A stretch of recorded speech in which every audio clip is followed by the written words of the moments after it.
Hi, I'm Gregory Hallows, and this is the Preserve Halloween podcast. Just want to start off today with going over our 61 nights of Halloween. The October 1st through the 8th, I just wanted to let everyone know, if you haven't seen the handout or the flyer that we've made and put on social media, that these are the movies that we will be watching this first week of October. On October 1st, we will be watching Paranorman. October 2nd, Hocus Pocus. That is one of the movies that everyone seems to love around Halloween. October 3rd, Monster House. On October 4th, it's one of our old classic favorites, Arsenic and Old Lace. On October 5th, The Midnight Hour. It's a television special if you haven't seen that yet. October 6th, They Live Inside Us, which is the premiere for that movie. It comes out on iTunes and online that day. We've already pre-ordered it. We can't wait to watch that day. October 7th is another premiere movie for this year. It's Happy Halloween Scooby-Doo.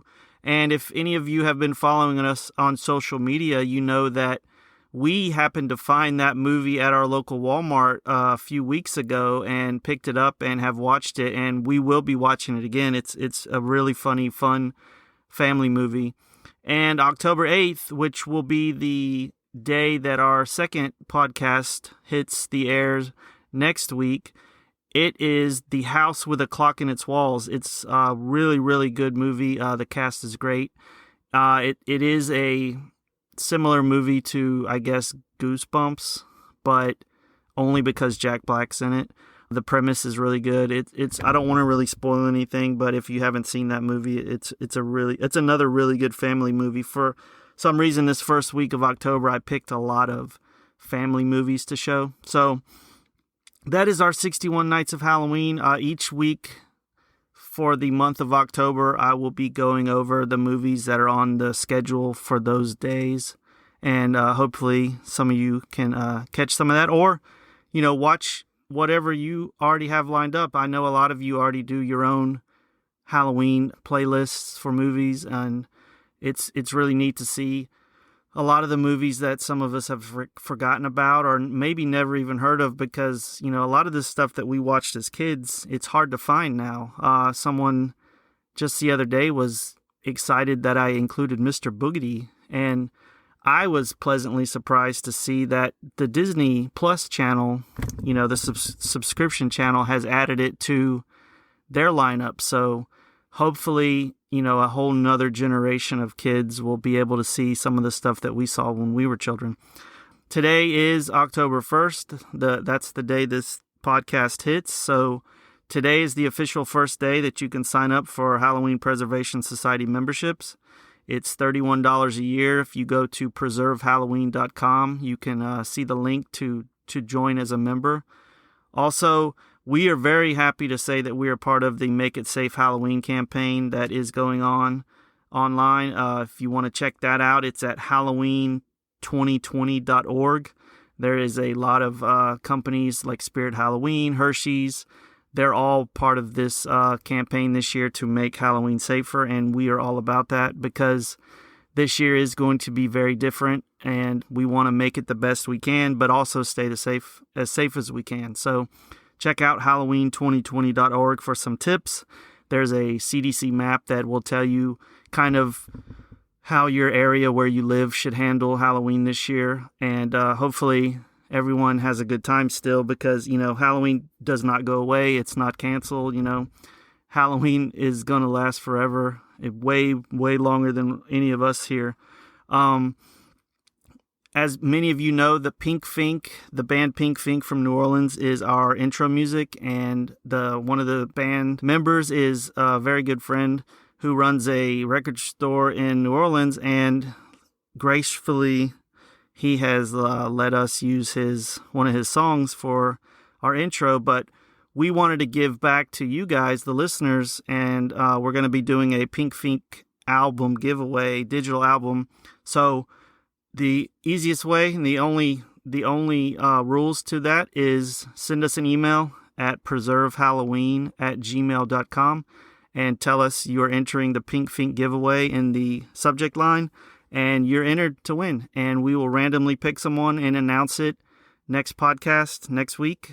And that's pretty much it. We we have a few copies to give away. We're going to do one through the podcast here, and then the other one's probably through social media or some other way. I haven't really decided yet, but it's a wonderful album. I have a copy of it on vinyl, and I have a test pressing. For those of us who collect vinyl, test pressings is a big deal to have for artists, so I'm very excited that I own one.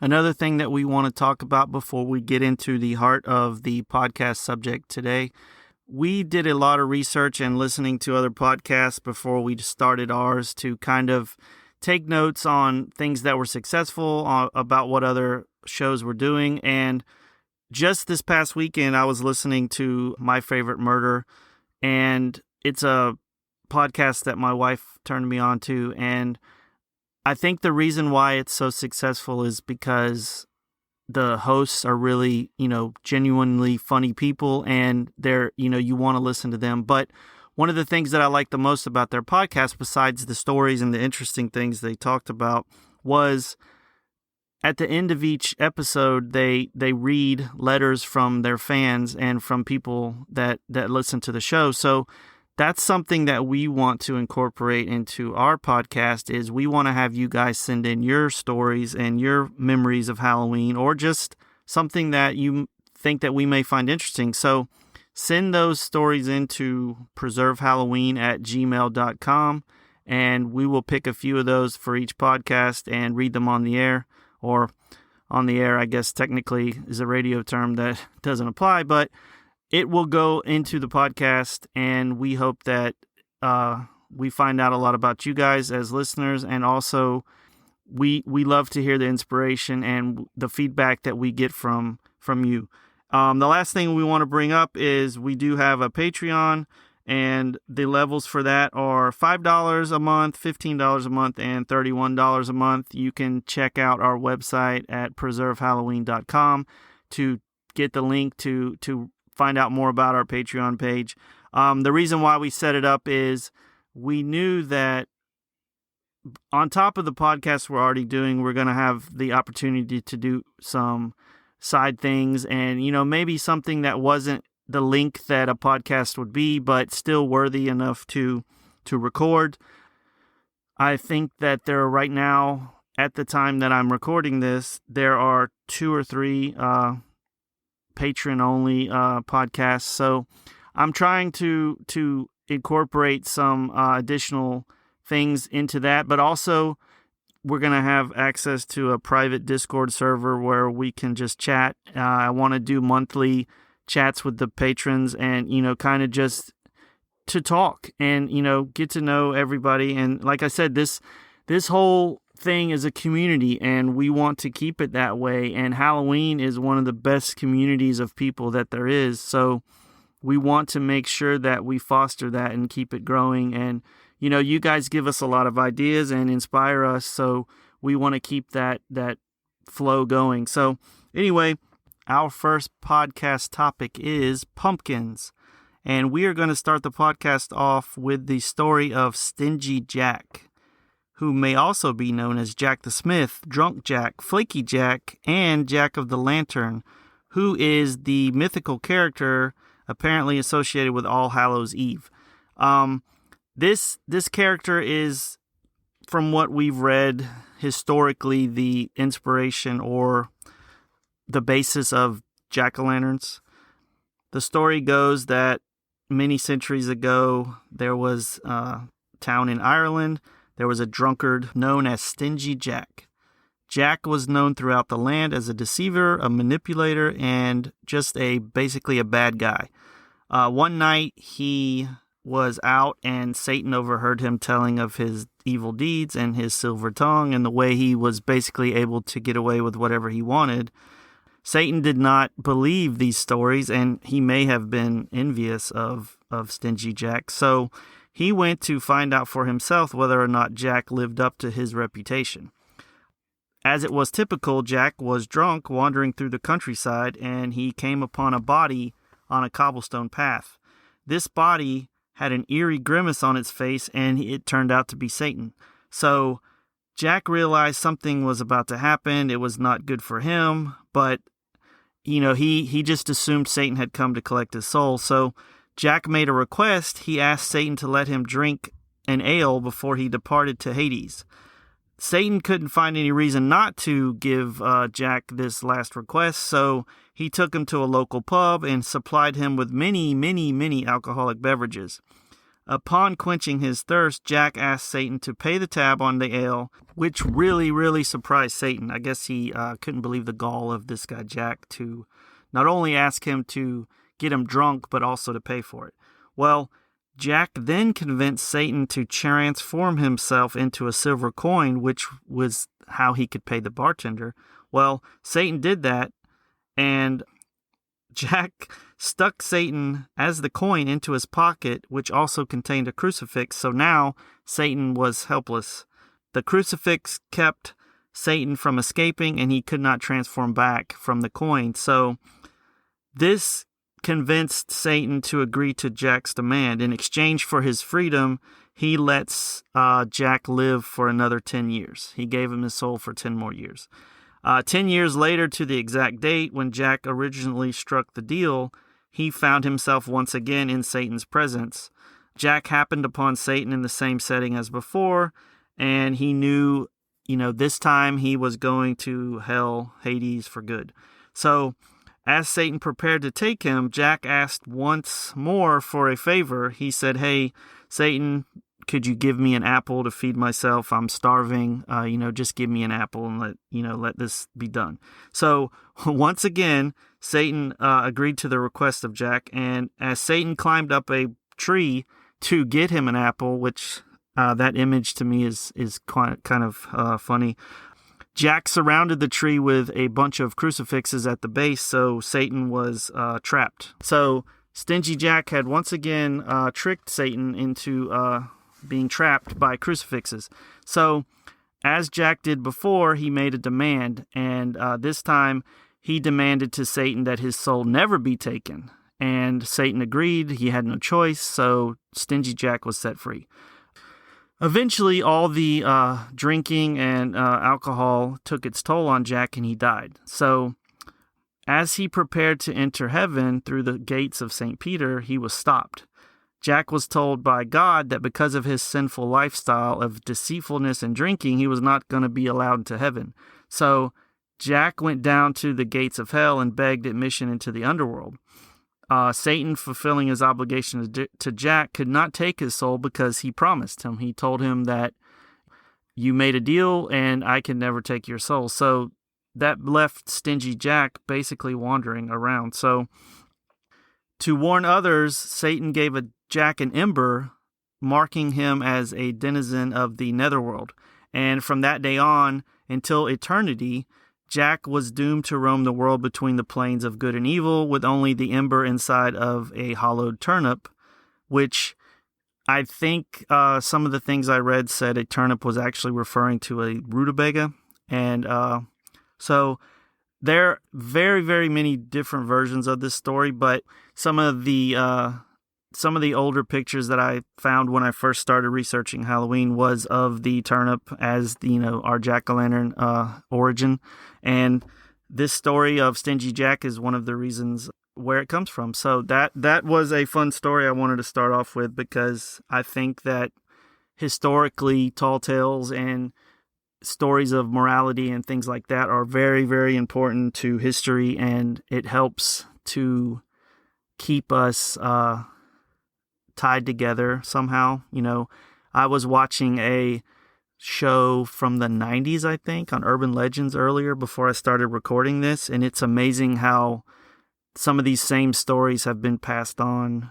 Similar stories, I guess, like, the guy with the hook hand, if you're out on Lover's Lane and he's going to come, and then you hear, scratching on the roof and things like that. That story's been around for centuries, and, there's plenty of stories like that have been passed on generation to generation, and our history is full of that. So Stingy Jack, you should have been a better person, I guess, is the moral of the story.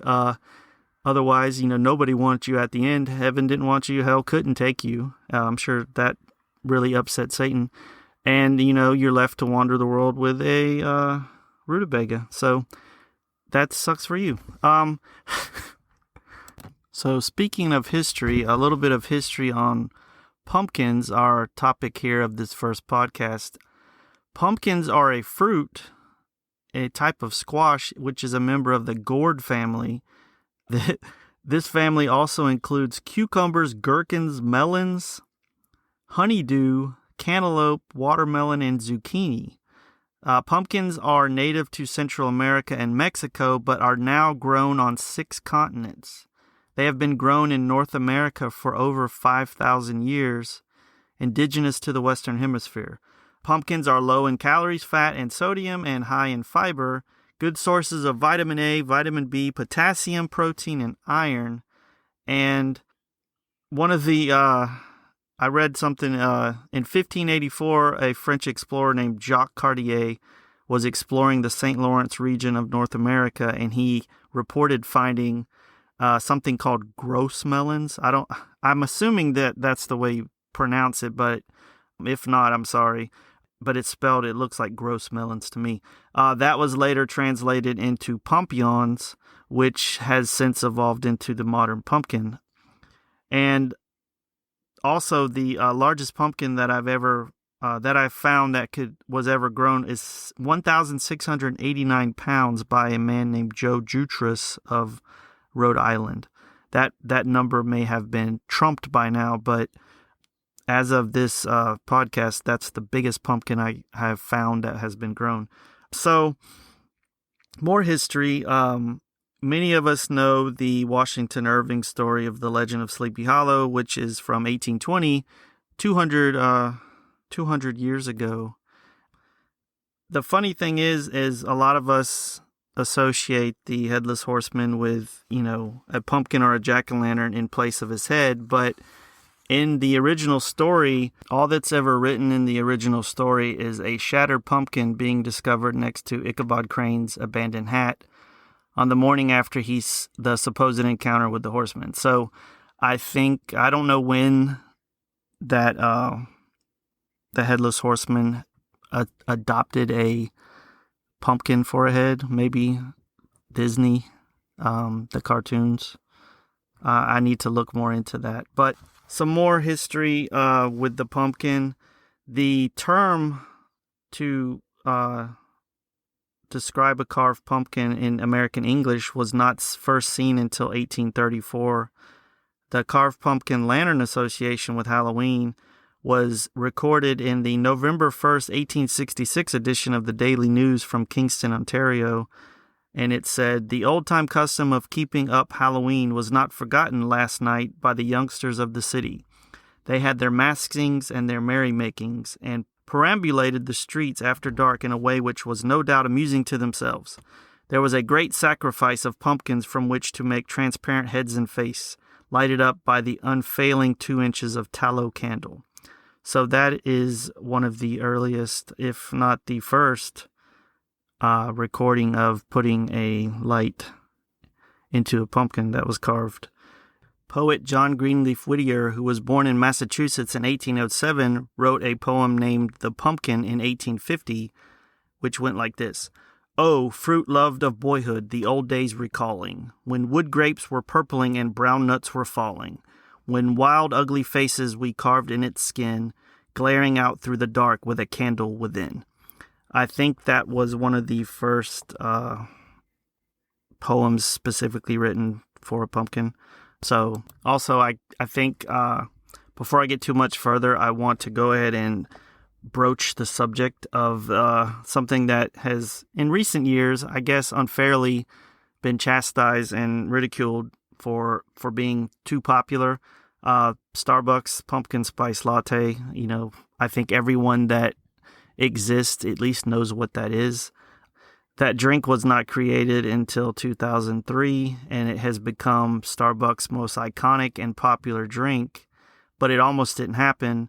I read an article, interviewed a man named Tim Kern, who was a former executive of Starbucks, and he said that when they were testing out the flavor, a lot of the people that they tested it on internally thought that the flavor was so dominant and you couldn't really, the coffee kind of got left behind with the flavor of the pumpkin spice.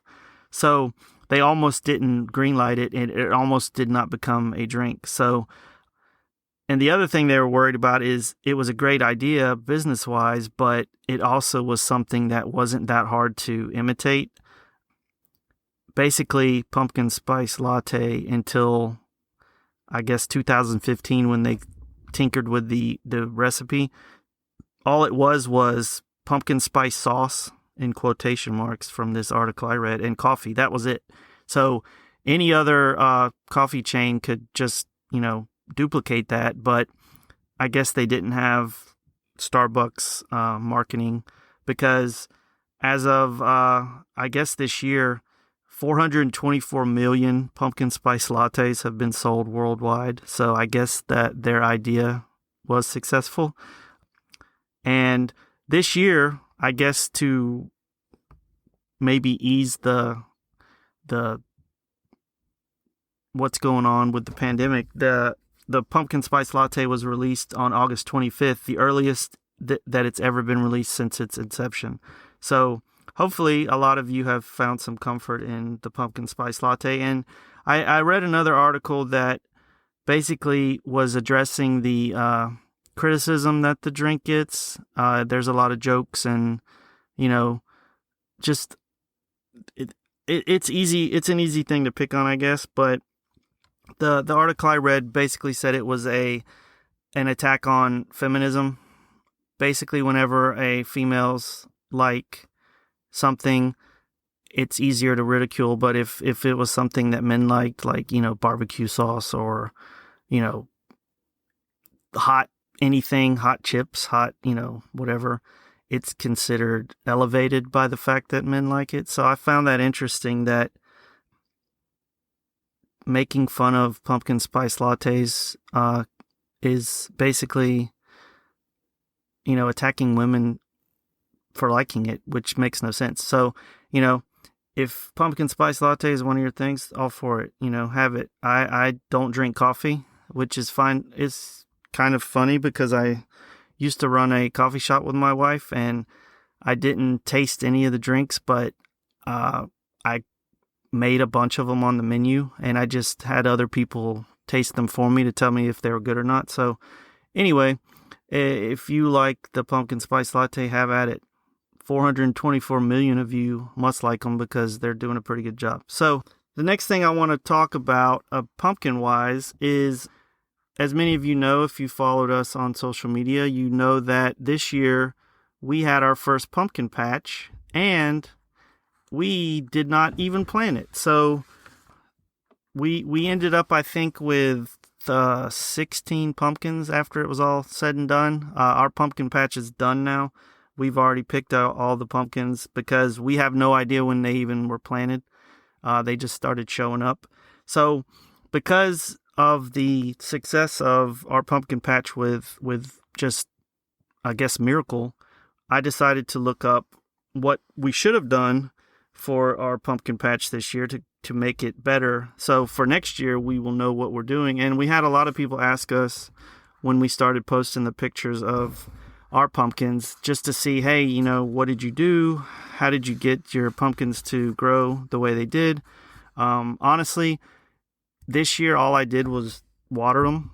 I think I watered them twice a day for maybe just, 10 minutes or whatever.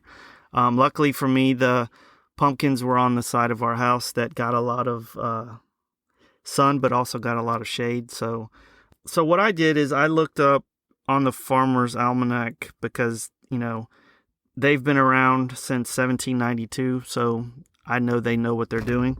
So I looked to them to kind of give me some ideas on what I should have done, what advice I can give for people that want to plant pumpkins next year. And what I found out was pumpkins have a very long growing season. It's generally 75 to 100 frost-free days. So because we live in the South, that's almost the entire year. So I guess that's why I think our pumpkins, from what I can tell, our pumpkins, after we carved them last year, and I generally keep our jack-o'-lanterns around until the first of the year if I can. and then I kind of just toss them out in the yard. So that's what I did again this year, but somehow those seeds grew. So, but from the Farmer's Almanac, what it's suggesting is you need to plant the seeds by late May in the north and at least by early July in the extremely southern states. So ours were planted way before that, so I guess we just got lucky. But you're supposed to wait until all the danger of frost has passed and the soil has warmed itself up, because the seedlings of the pumpkin are very tender, and they could be injured or rot if you plant them too soon. The best time to plant the seeds are wait until the soil is around 70 degrees before planting them outside, and the optimum soil temperature, it says, is 95 degrees. So because pumpkins are very sensitive to the cold, you want to wait until, like it says, late May to early July to even begin planting them. If your growing season is going to be short, you can seed plants indoors about 2 to 4 weeks before the last spring frost, and that should do you if you're going to plant them inside. But we got lucky, like I said. We had our seeds, I guess, were thrown on the side of the house, which is very open. There's a lot of space for growth, and that's one of the things that the Farmer's Almanac talks about is pick a planting site that is full sun to light shade with a lot of space for the vines to kind of just spread out.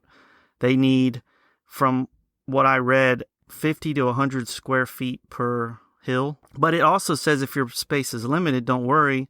You can plant the pumpkins at the edge of a garden and let them grow across a sidewalk or your lawn, which is what we did. Ours just grew across the lawn. And the vines never really a big problem, but they also suggested if you want to, you can grow pumpkins in 5 to 10 gallon buckets. But here's the thing about pumpkins, and we found this out pretty quick. They like to eat a lot.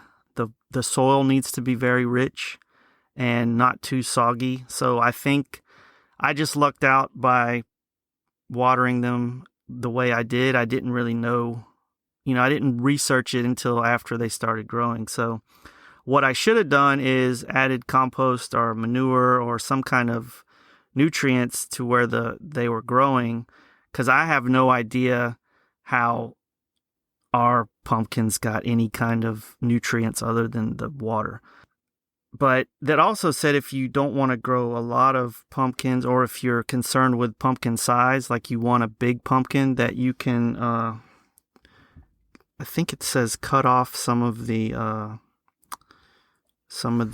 flowers before they start growing. But like it said, pumpkins are heavy feeders. You're supposed to fertilize them on a regular basis. Use a high nitrogen formula for plant growth. Fertilize when they're about 1 foot tall. Prune the vines, because if you prune them, it allows for more space. And here it is. Gardeners who are looking for a prize for size pumpkin might just want to select 2 or 3 of the prime candidates and then take away all the other fruit and vines. So you can get rid of every other pumpkin that's before it grows, and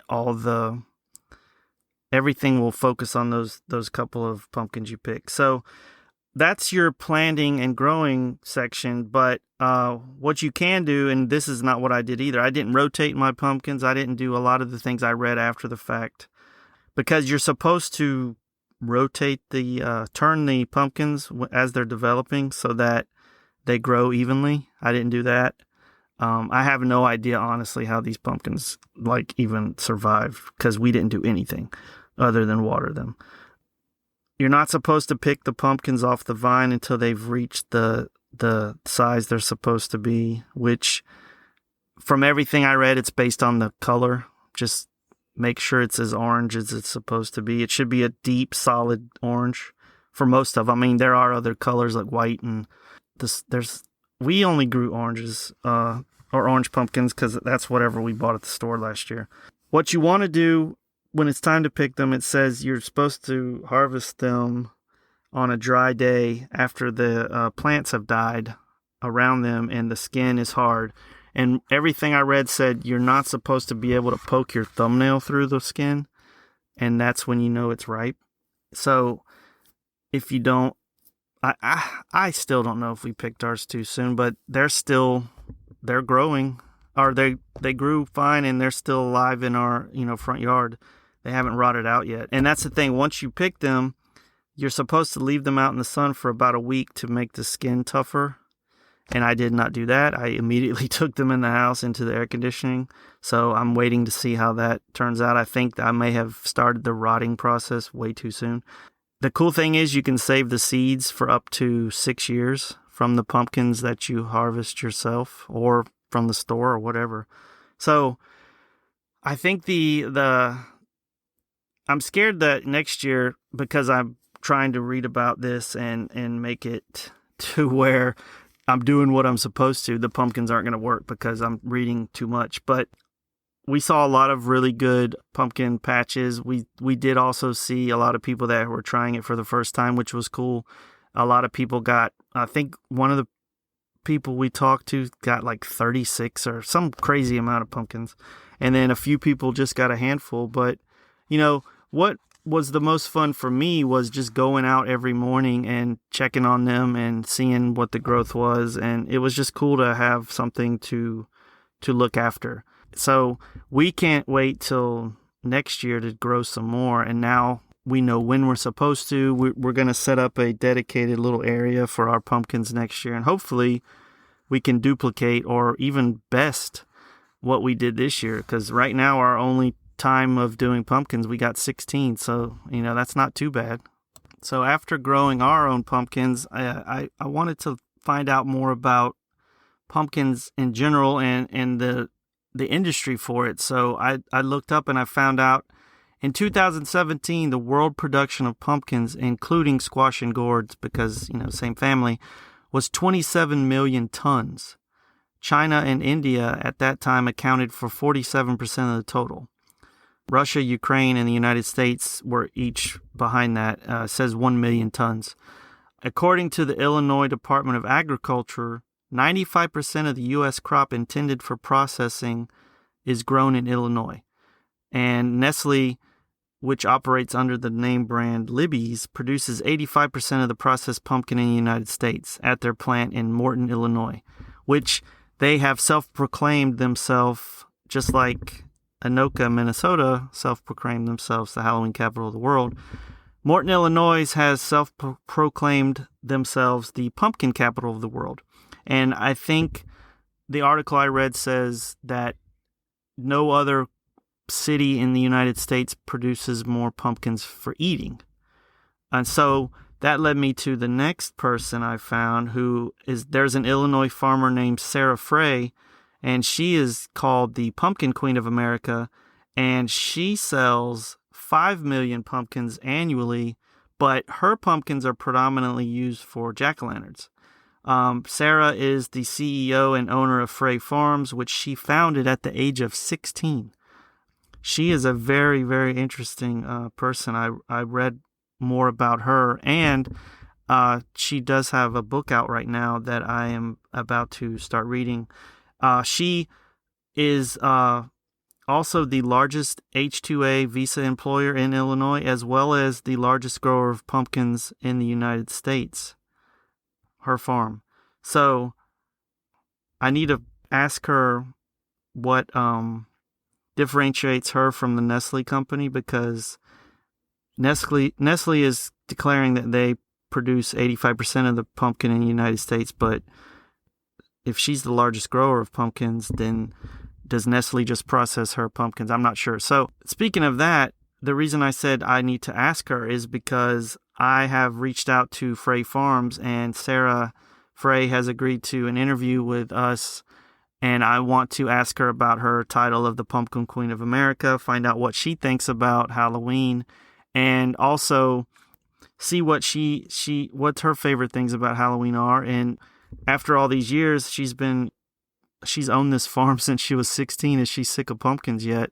Or does she just absolutely love them, or indifferent, or whatever? It's interesting to know somebody that has done something for that long, what they think about it. But for her to be running a farm at that age and still doing it now, and last I read, she is considering running for office so that she represents farmers in her part of the country, which is wonderful. So I will post the interview with her, and maybe we'll find out some answers to these questions. But before I sign off from this podcast, I wanted to share a song that my 5-year-old wrote.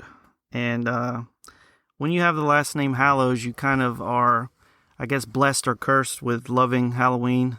They've grown up around our house. There's always some form of pumpkins or something to do with Halloween, always, like all year round. So, of course, that is rubbed off onto my children. So my 5-year-old wrote a song about werewolves one day, and we decided to kind of record it for her just so she could hear herself. And she was so excited about it, so I told her I would share it with you guys. And just, I hope you enjoy it. She had a very fun time recording it, and she runs around the house now singing it all day long. So you will probably be singing it in your head or out loud as much as we do, because we hear it constantly. So thank you guys for listening, and we will see you next week.